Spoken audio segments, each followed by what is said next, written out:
So hey guys, this is a follow-up to the last video about David and being used by God, using your skills, your abilities, your talents, your personality to serve God rather than comparing yourself to other people. God needs you to do what you can do while following Him in order to have His entire plan be played out. In Ephesians, we are referred to as God's workmanship. The word is the same that we get the word poem from. We're His work of art, His symphony being played together in this world to carry out His many-faceted plan in this world. If we compare ourselves to other people and say, I'm not worthy, I'm not as good as that person, then we take away from that plan. At least in our life we do. We don't get to see how great God is. So I wanted to provide another example, and David was one, how he is chosen to fight Goliath according to his terms, according to his talents, not as Saul would, not as his brothers would, but as a shepherd chosen by God to rely on Him. There's a second example of this that came to mind, and it's in the book of Acts, and it's somewhat of a situation involving controversy, conflict.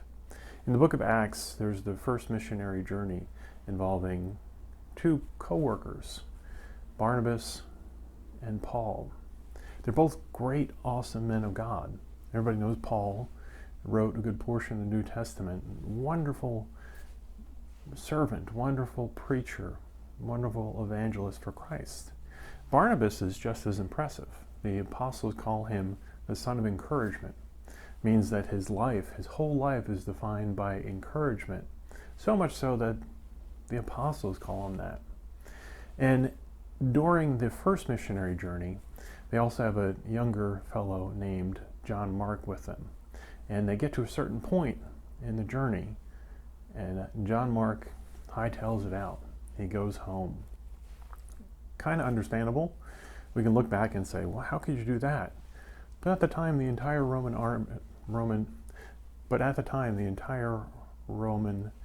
Empire was pagan, and they were facing persecution and opposition at just about every step. They were facing disease and shortage of food. It's a challenging journey.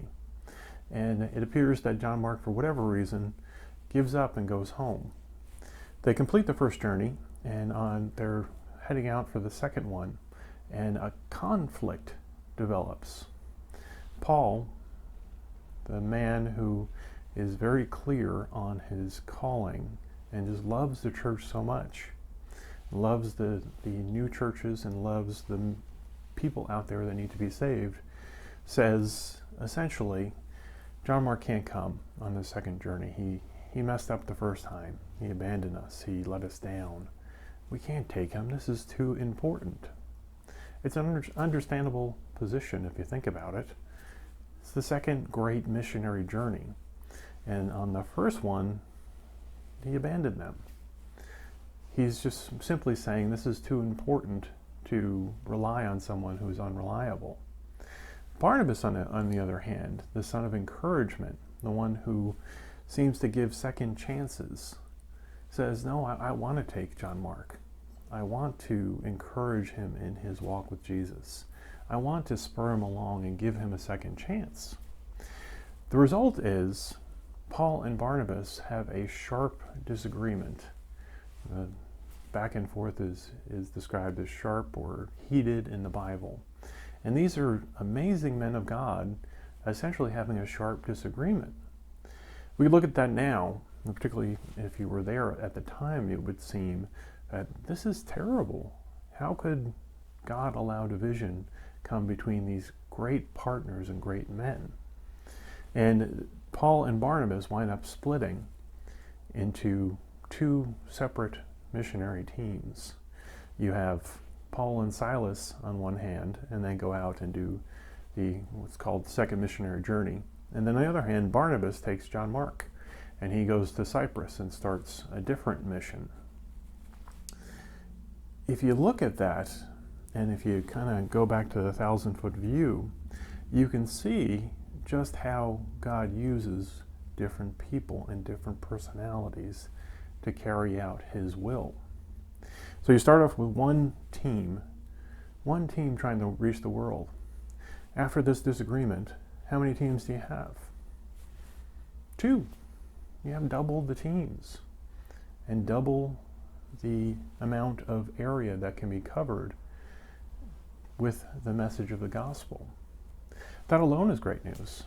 Barnabas goes out and preaches the gospel, and Mark eventually winds up with Peter and spends a significant amount of time with Peter, such that it's believed that a good portion of the Gospel of Mark, which he writes, is based on the recollections, the verbal tellings from Peter to Mark of what happened during the Gospel period.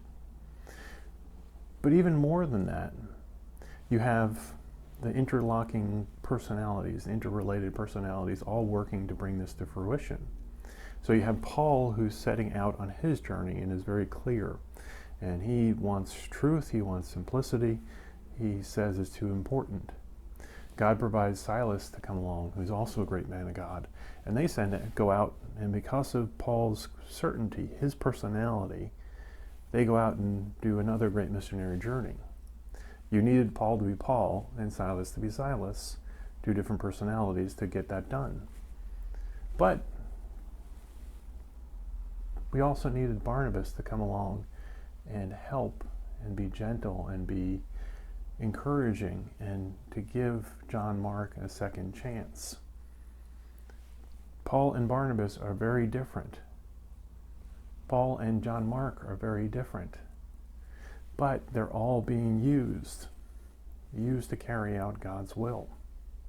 So if you are the hard charger, if you are the type A Christian, if you're what seems to be Paul's personality, you've got a part to play. If you were more of the touchy-feely Christian, the more pick people up and encourage, like Barnabas, you have a part to play. If you have failed, if you have made a great mistake in your Christian life, if you feel like you've lost an opportunity like John Mark, you also have a part to play. Barnabas doesn't get to express the forgiveness and mercy and love of God unless someone has messed up and they need to be redeemed and lifted up and encouraged. Even Silas who comes along without really any publicity, any acclaim, if you're just willing to come along and do God's will, whatever it is, and always kind of be second fiddle to Paul in notoriety, you've got a part to play.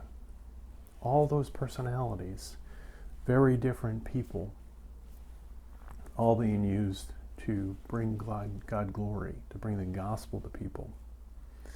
In my household, my wife and I have very different personalities.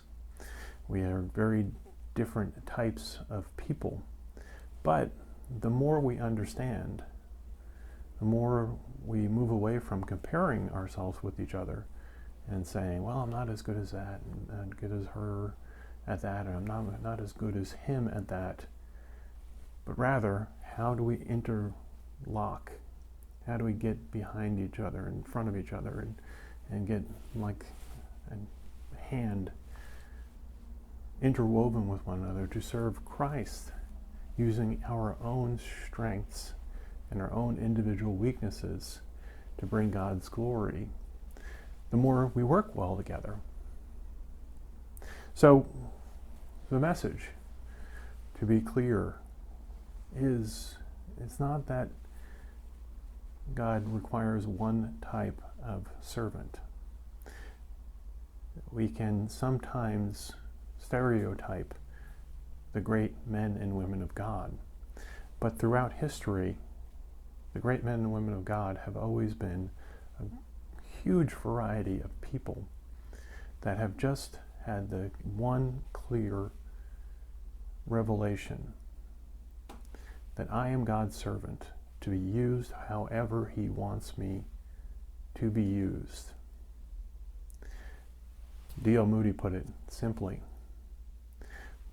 Ask the question, what would happen if one man chose to be totally dedicated in his entire life to Christ? What would that look like?